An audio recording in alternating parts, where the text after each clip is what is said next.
So, one of the ways to think about meditation is it's familiarizing ourselves with our minds. The Tibetan word for meditation is actually familiarization, becoming acquainted with. And it seems like a pretty normal kind of idea, but we live in a culture that's all about having our attention go out there, right? And we live in a culture where people are kind of like vying for our attention all the time, and so we've just become habituated to just looking at the world out there, talking to people out there, looking at screens out there. So when we seriously or somewhat seriously take up a meditation practice or a spiritual practice, it's really starting with turning the attention back inward, because the mind is a vast place, and what the Buddhists say, at least the Tibetans do, is that we all have Buddha nature. We all have enlightened nature within us. The Buddha means the awakened one, so we all have the capacity to awaken to the vastness of our own mind, and that's what meditation practice can do. So one of the things that my teacher was really emphasizing this morning was that the first thing we need to do is we need to bring our attention back from being out there all the time. And I know that what most people report, and certainly my experience getting started meditation, is it's just so easy to get distracted, right? So when we actually do our meditation tonight, I'm going to guide you into it. And we're going to just do like a simple meditation on the breath and maybe sensations, and I'll say a little bit about how to work with thoughts. But another way to think about meditation practice is that we're kind of taking the conditioning that's always happening to us and has happened to us since we were born, back under our own control. We're choosing to start to condition our minds in a positive way. And this can happen through meditation. It can certainly happen through yoga. It can happen through knitting or making jewelry. Where we're focused and we're just we're really working on concentrating, focusing. And that has the impact of developing the mind. And once we do that, and once we develop the capacity to focus the mind a bit, then we can start to come to know the mind a little bit. And a funny thing or a not so funny thing about the world we live in is that a lot of people are afraid to go inside, right? Because there's all that stuff in there that we don't want to look at, or we don't want to think about, or we're kind of afraid of. Most of us have had trauma growing up, or things we're ashamed of, and it's like, oh, if I sit just quietly, I'm going to have to be dealing with all those thoughts or all those feelings. And there's lots and lots of techniques for how to deal with all that stuff in a skillful way. But that's kind of like one of the first layers to get past as we're trying to go deeper into meditation practice. Let me just see if there's anything else that I put on my little list here to say about that.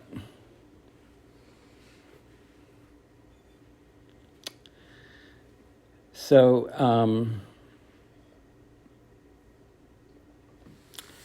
Yeah, I think that's all I really need to say for now. Do you have anything you want to add to that, Durga? No, great. Thank you. So I think that being said, and I'll say a little bit after we meditate, just as far as like giving y'all some homework. I know you're looking forward to doing a little homework, right? Let's go ahead and start meditating. And the main instruction I'm going to give people is to try to sit up straight. As long as your body will support that, and it's good, being on a pillow or being on the chair with your feet on the ground.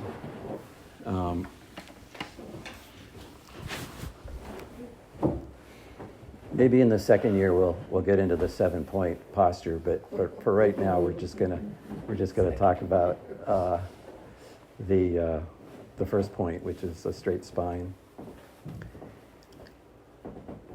and then as you feel comfortable, if you've already done it, that's great. Or if you feel comfortable going inside, as far as I'm concerned, we can meditate with eyes shut or with eyes open.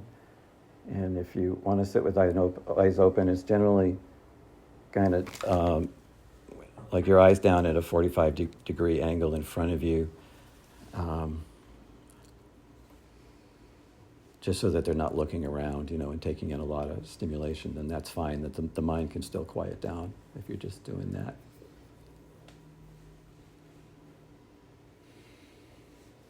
And then, just take a moment to come back to yourself. I've got one of my friends who always says before I climb on her massage table is just invite back all the different parts of yourself that are scattered all over town. Everything you had to go through to get here, or, what's been going on with your day, and just welcome them all back. Everybody's welcome at the meditation practice.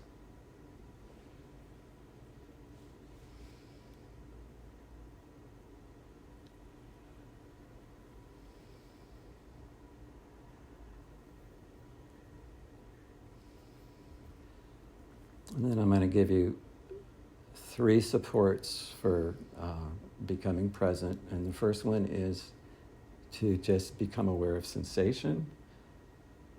And that could be, where you're sitting on the cushion or your feet are on the ground. Be aware of gravity and holding you to the earth.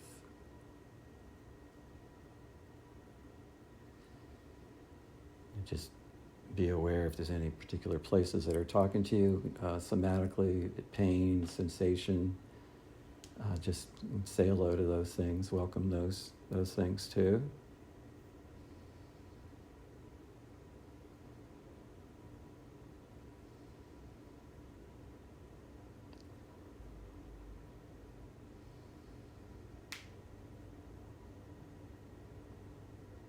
If you've got any chronic pain that, you deal with, hips, shoulders, neck, wherever, just, again, welcome, say hello. For the time being, we're just going to let everybody be here and be open and accepting of everything.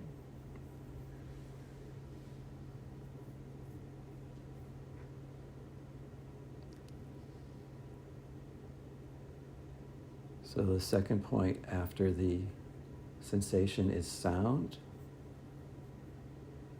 And again, just let yourself be aware of sounds in the environment.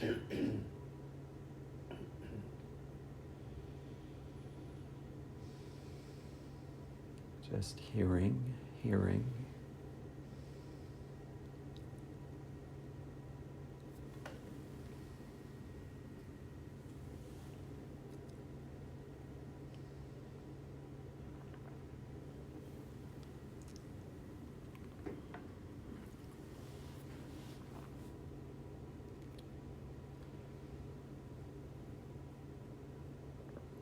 And then you may find that you notice the sound of your own breath. And that's the third point. to just let yourself be aware of this amazing thing of the breath that sustains us from the very beginning to the very end.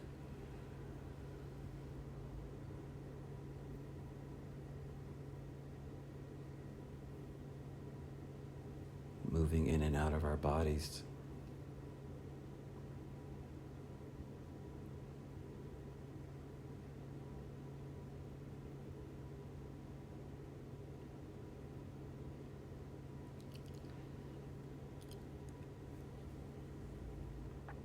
And as you're paying attention to the breath, I'm going to ask you to pick one of two places. One is the sensations that you're aware of as the diaphragm rises and falls.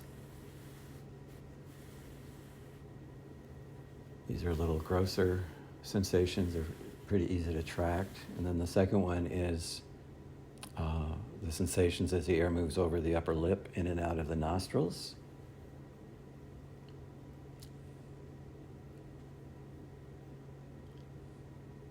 And I'm going to invite you to choose one of those points and just stay with it.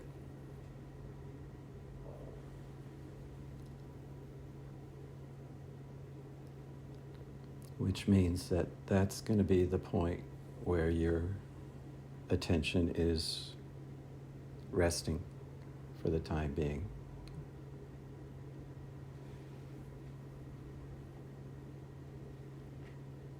Just letting yourself focus on either the diaphragm or the upper lip sensations.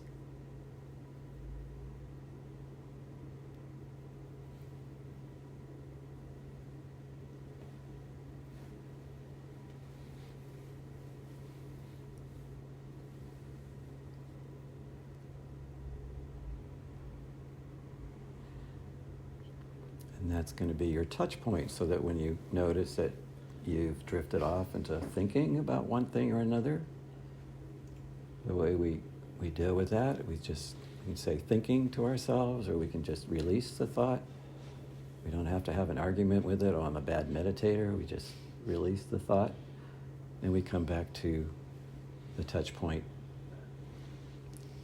at our upper lip or at the diaphragm.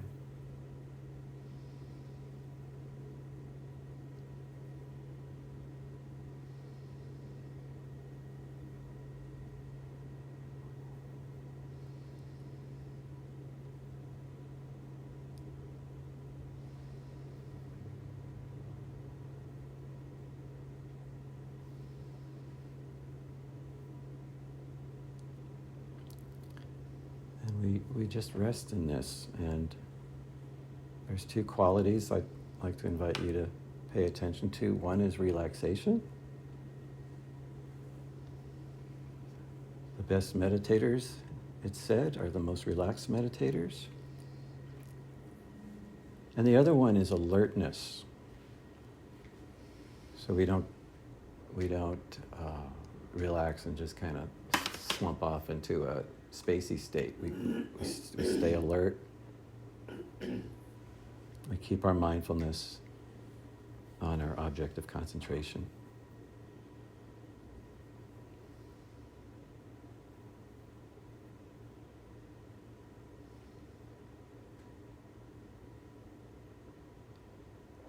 And it's our mindfulness that sees when we've drifted off, spaced out, release the thinking, come back to the breath.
if you find that you've got a particular thought that's really stubborn that keeps coming back, or there's a whole story, it's okay to just look at that for a minute, not to get caught up in it, but just give it a little attention. And then gradually it'll generally kind of run away on its own. But then once you've done that, come back to the breath.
And again, if you find that you've gotten caught up in a train of thought, just very gently release the thought.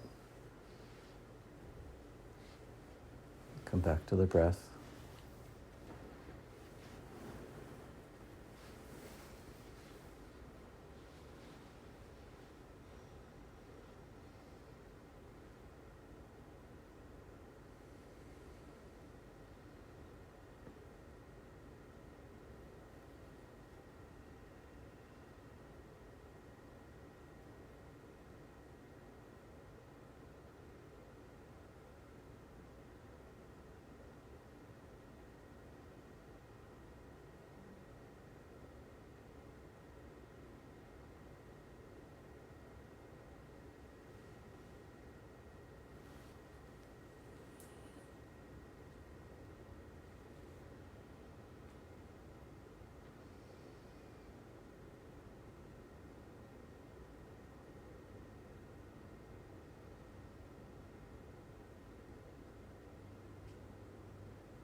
once again,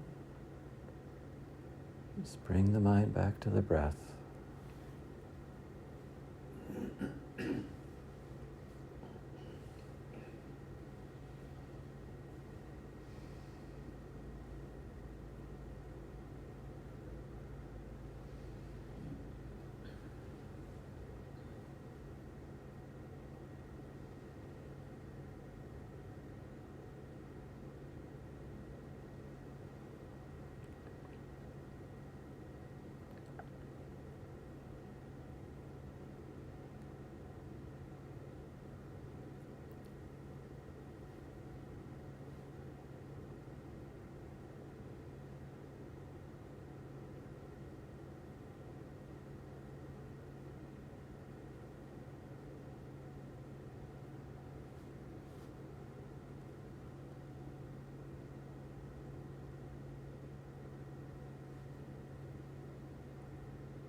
Okay, so we're going to wrap up our session today by doing a little loving kindness practice like we did the last time. Metta, or loving kindness. And it's a good thing to do after we've focused the mind a little bit. And I want to invite you, if you can, to bring your awareness into your heart.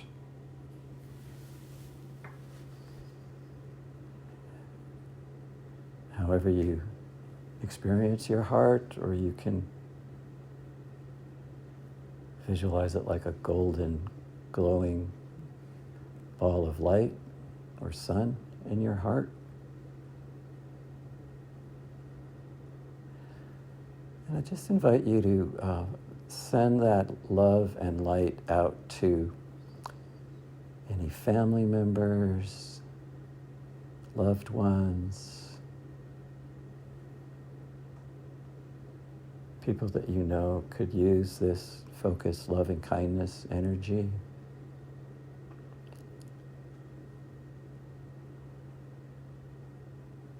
Or out to places in the world that you'd like to send some of this loving kindness energy.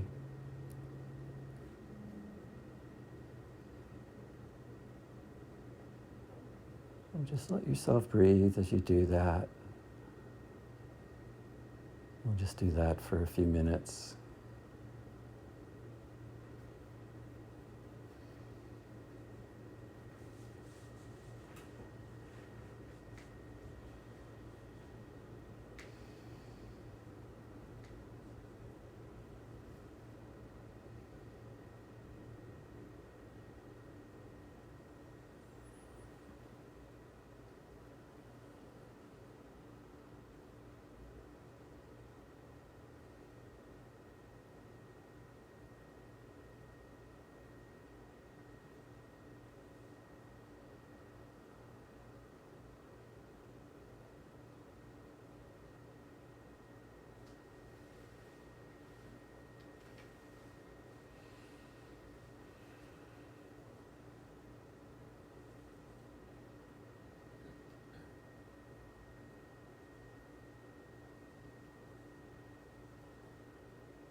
Then I invite you to bring the energy back into your own heart and let yourself feel the presence of the collective loving kindness in the room.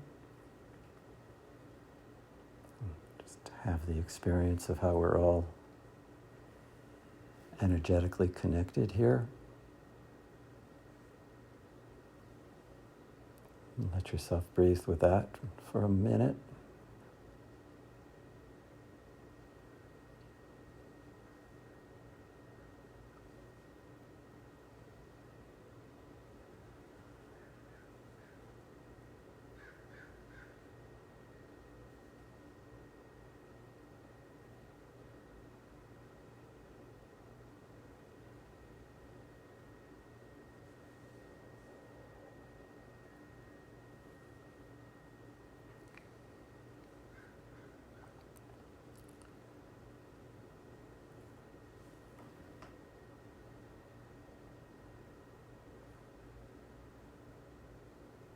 And then when you feel complete with that, I invite you to open your eyes and be present in the room with the others.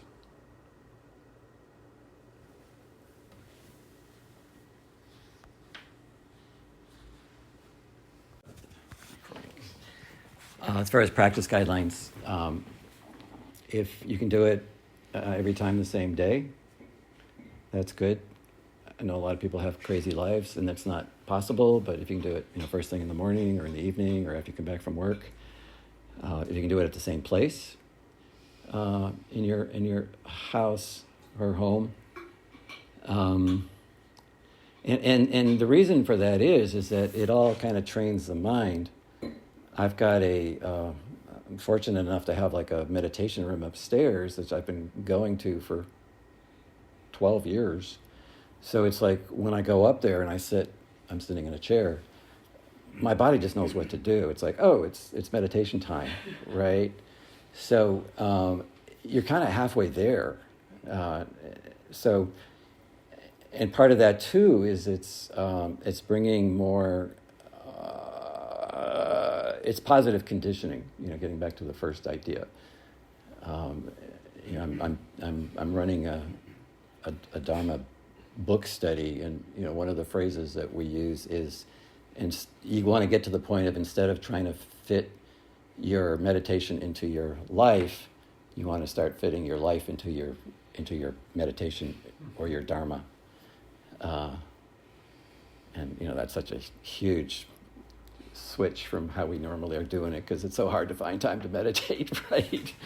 But anyway, those are some things that will support that. You want to add anything to that? Yeah. One of the teacher that we were with when Thomas and I first met was Tsukni Rinpoche. And he would talk about formal practice, which is what Thomas was just describing. And then he would also talk about punctuation practice. And so formal practices, you have a place in your house, you sit for a period of time, you try to do it at similar time, just to, like Thomas was talking about, the conditioning, it's like you start to condition the mind to associate the place and the time, and that in itself can help settle. But one of the goals of meditation can also be that we learn to kind of meditate always, right? And that's a high aspiration. But the punctuation practice can be when you're at a red light. You're not doing anything else, right? You can feel your breath at the red light. When you're standing in line at the grocery store, you're not doing anything else. You can feel your feet on the ground. And that can start to bring these benefits throughout your day. So it's not just like, oh, I have this nice place and time where things settle, but the rest of life is chaos, right? Like you want to be able to bring this threading through your daily life. And that can be one way to do that. Yeah, and that's great, because that's the thing that I was going to give you guys for homework. Sorry, I jumped the gun. No, it's great. So, and that is simply to pick one thing that you want to practice being mindful at doing. You know, it can be as simple as, okay, every time I brush my teeth, I'm not going to be thinking about all these things. I'm going to really just feel what that toothbrush feels like in my mouth. Or when I'm doing the dishes, or when I'm getting my kid ready for school, or when I'm driving, I'm going to be mindful. And one of the ways I try to practice that is I try to actually like experience myself in the car and my body while I'm driving, because you know our attention's so out there. And again, if you want to like practice some more, and like Durga says, this will really support the formal meditation. Just pick one of those things and say, okay, I'm gonna practice, you know, this life activity, doing it mindfully, you know, between now and the next time you come, for instance, or for a week, whatever feels comfortable to you. So that's the homework. Did you want to talk more about conditioning? You were saying you wanted to talk about conditioning of the mind. I feel like I covered it. That's enough. Yeah, it's enough of it for now. Any other kind of comments or questions or anything? So, is it? Okay. So Dedication of we want to dedicate the merit. Generally, again, to start a formal meditation practice, it's good to start out by, you know, I'm a Buddhist, so I take refuge in the three jewels, but you can just, you know, may I just sit here to benefit myself and all beings, just to kind of like disconnect from the nonstop flow of thought that, you know, we're always engaged in. So it's like, I'm just dedicating this time to my practice. And then you do the practice, which is what we did. And then at the end, we dedicate the merit of the practice. And merit is another idea that by going against the stream of self-centeredness, we develop something called merit, which accrues towards our awakening. And there's tons and tons to say about it, but I'll leave it at that.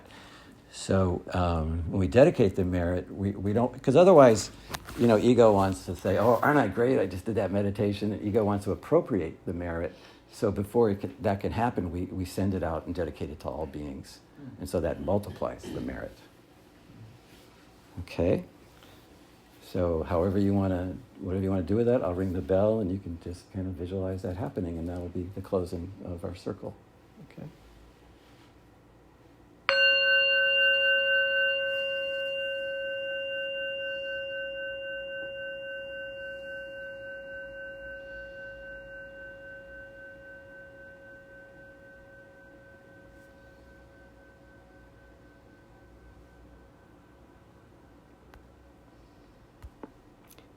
Okay. Thank you very much.